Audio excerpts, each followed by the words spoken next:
আসসালামু আলাইকুম। এখনকার সংবাদে আপনাদেরকে স্বাগত জানাচ্ছি। শুরুতেই থাকছে সংবাদ শিরোনাম, এরপরে থাকছে বিস্তারিত সংবাদ। অভিযানের সময় পরিবেশ অধিদপ্তরের কর্মকর্তার উপর হামলার ঘটনায় 6 জন গ্রেফতার। সমঝোতা হয়নি, কর্মবিরতিতে অনড় রেলকর্মীরা। ইসিকে সহায়তার আশ্বাস, সংস্কারে জোর ইইউর সিইসি। যুক্তরাষ্ট্রের হাত থেকে বাঁচতে মেয়ে সেজে লুকিয়েছিলেন পানামার স্বৈরশাসক নরিয়েগা। মার্কিন সামরিক বাহিনী থেকে ট্রান্সজেন্ডার মতাদর্শ বের করে দিতে নির্বাহী আদেশ ট্রাম্পের। এবং সবশেষে থাকছে তৃতীয় মেয়াদে প্রেসিডেন্ট হতে পারবেন না, শতভাগ নিশ্চয়তা দিতে পারছেন না ট্রাম্প। প্রিয় শ্রোতা, এই ছিল এখনকার মতো সর্বশেষ সংবাদ শিরোনাম। এবারে সরাসরি বিস্তারিত সংবাদে চলে যাচ্ছি।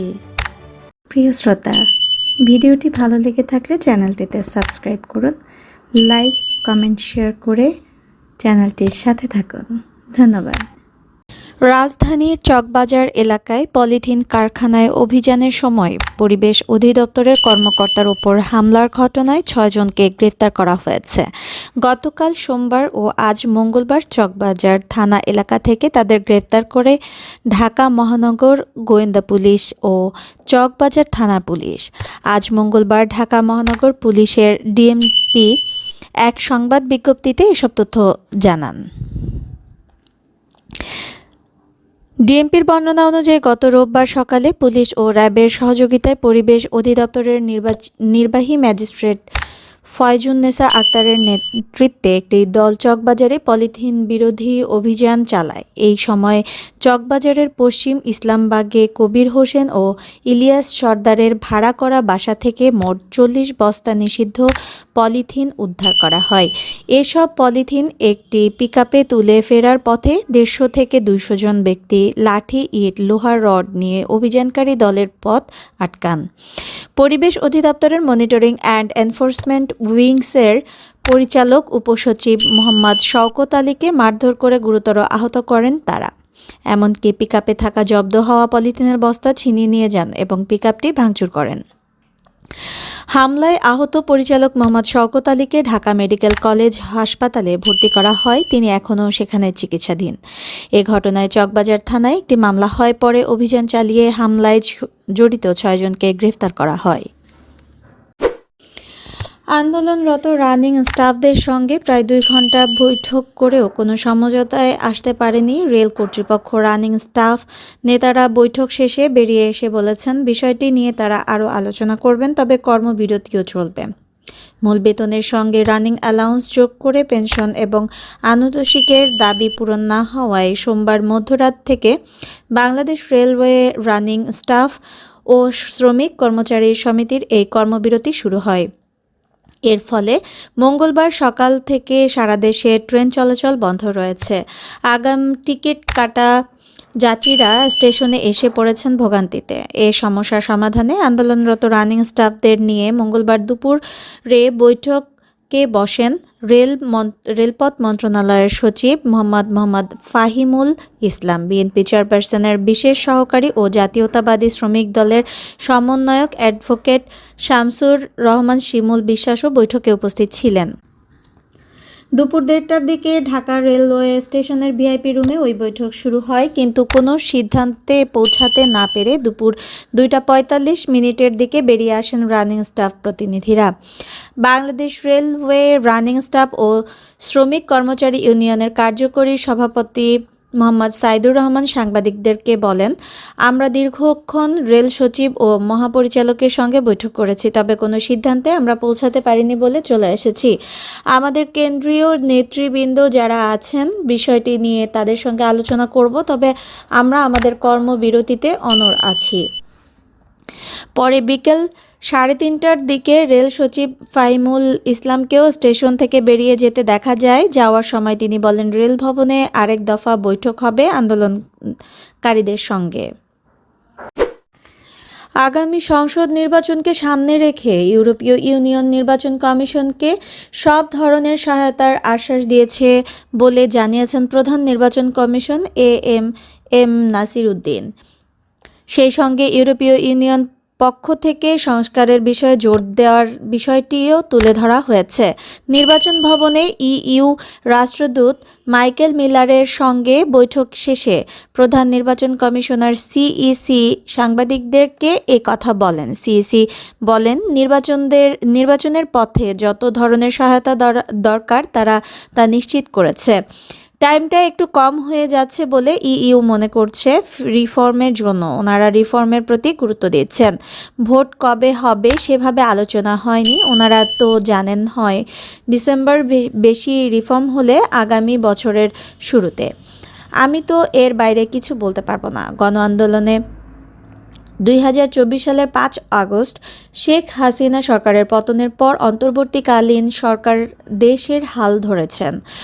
সরকার সংস্কারের উদ্যোগ নেওয়ার পর রাজনৈতিক দলগুলো নির্বাচনের দিনক্ষণ নিয়েও কথা বলতে শুরু করে। এই প্রেক্ষাপটে 16 ডিসেম্বর বিজয় দিবসে জাতির উদ্দেশ্যে ভাষণ দিতে এসে আগামী নির্বাচনের সম্ভাব্য সময়সূচি নিয়ে একটি ধারণা দিয়েছিলেন প্রধান উপদেষ্টা অধ্যাপক মোহাম্মদ ইউনূস।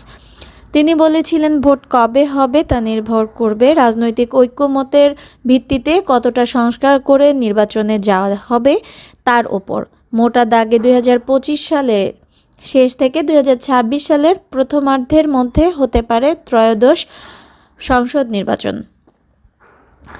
এর মধ্যে নির্বাচন কমিশন ইসিও তাদের ভোটের প্রস্তুতির কথা জানাচ্ছে। মঙ্গলবার আগারগাঁওয়ে নির্বাচন ভবনে সিইসির সঙ্গে বৈঠক করেন ইউরোপীয় ইউনিয়নের রাষ্ট্রদূত ও সফররত গণতন্ত্র বিশেষজ্ঞ মিট ব্যাকেন ও মাইকেল লিডার।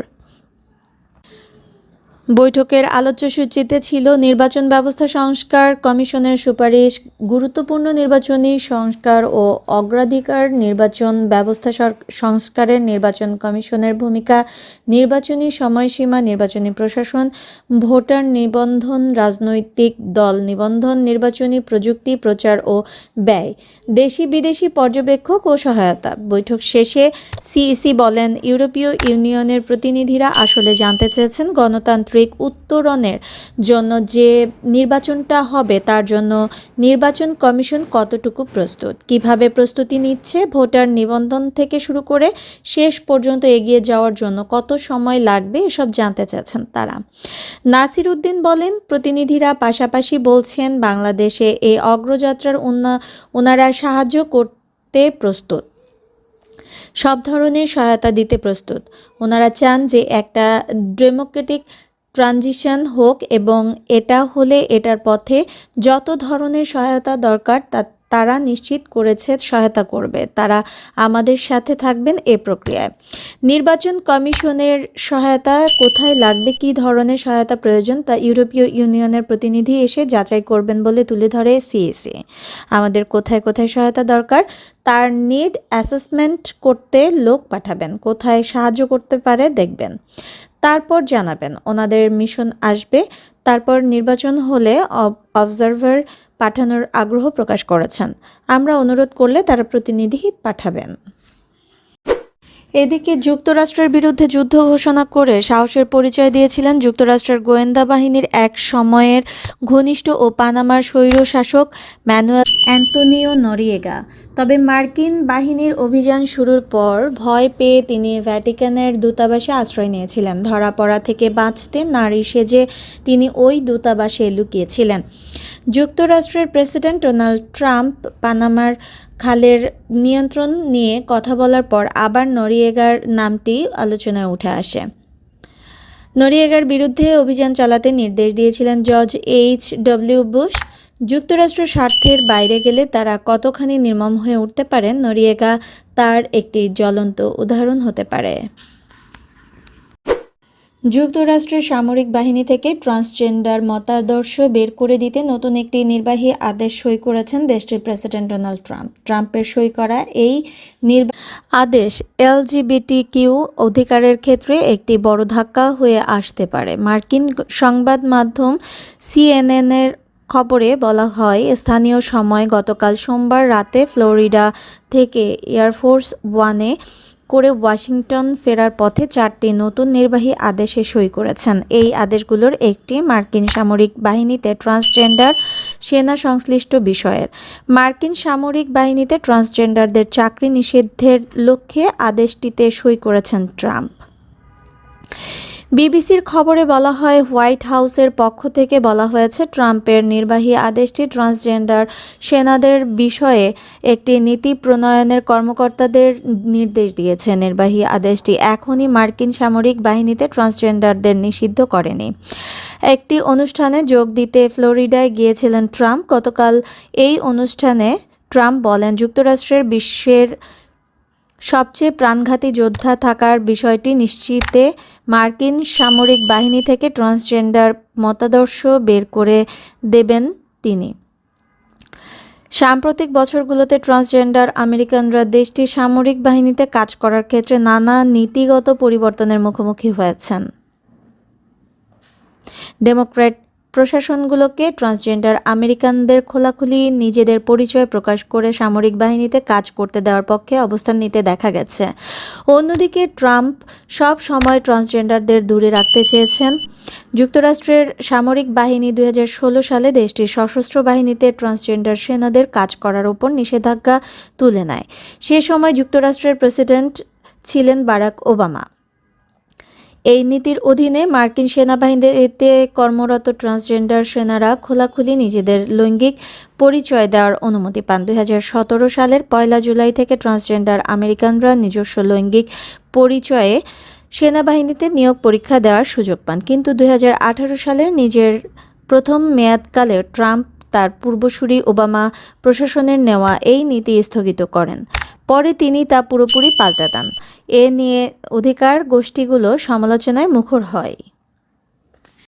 তৃতীয় মেয়াদে যুক্তরাষ্ট্রের প্রেসিডেন্ট হওয়া না হওয়া নিয়ে আবারও কথা বলছেন বর্তমান প্রেসিডেন্ট ডোনাল্ড ট্রাম্প। এ বিষয়ে ট্রাম্প বলেন, তিনি শতভাগ নিশ্চিত নন। সংবিধান অনুযায়ী তৃতীয় মেয়াদে প্রেসিডেন্ট হওয়ার ব্যাপারে তার কোনো বাধা আছে কিনা। মিয়ামিতে কংগ্রেসের রিপাবলিকান সদস্যদের এক আয়োজনে ট্রাম্প বলেন, আমি পরবর্তী নির্বাচনের জন্য প্রচুর অর্থ সংগ্রহ করেছি। তবে আমার মনে হয় আমি নিজের জন্য এই অর্থ ব্যবহার করতে পারবো না, যদিও আমি শতভাগ নিশ্চিত নই। কারণ আমি সত্যিই জানি না। আমার মনে হয় আমাকে আবারও লড়তে দেওয়া হবে না। ট্রাম্পের এই কথায় দর্শকদের মধ্যে হাসির রোল পড়ে যায়। তখন পাশে থাকা কংগ্রেসের হাউস অফ কমন্সের স্পিকার মাইক জনসনের দিকে তাকিয়ে ট্রাম্প বলেন, আমি নিশ্চিত নই আমার কি আবার প্রতিদ্বন্দ্বিতার অনুমতি আছে। মাইক, এই তর্কে বরং আপনাকে জানানোই ভালো হবে। সপ্তাহখানেক আগে দ্বিতীয় মেয়াদে প্রেসিডেন্ট হিসেবে শপথ নিয়েছেন ডোনাল্ড ট্রাম্প। যুক্তরাষ্ট্রের ইতিহাসে ট্রাম্প দ্বিতীয় প্রেসিডেন্ট, যিনি মাঝের এক মেয়াদ বাদ দিয়ে দুবার দেশের প্রেসিডেন্ট নির্বাচিত হয়েছেন। যুক্তরাষ্ট্রের সংবিধানে যে কোনো প্রেসিডেন্টের শাসনকাল 2 মেয়াদে সীমিত রাখার বিধান রয়েছে। 1951 সালের পাশ হওয়া 22তম সংশোধনীর মধ্য দিয়ে সংবিধানের এই বিধান যুক্ত করা হয়। 1933 থেকে 1945 সাল পর্যন্ত ফ্র্যাঙ্কলিন ডি রুজভেল্টের অভূতপূর্ব 4 মেয়াদে প্রেসিডেন্ট থাকার প্রতিক্রিয়ায় সংবিধানে এই বিধান যুক্ত করা হয়।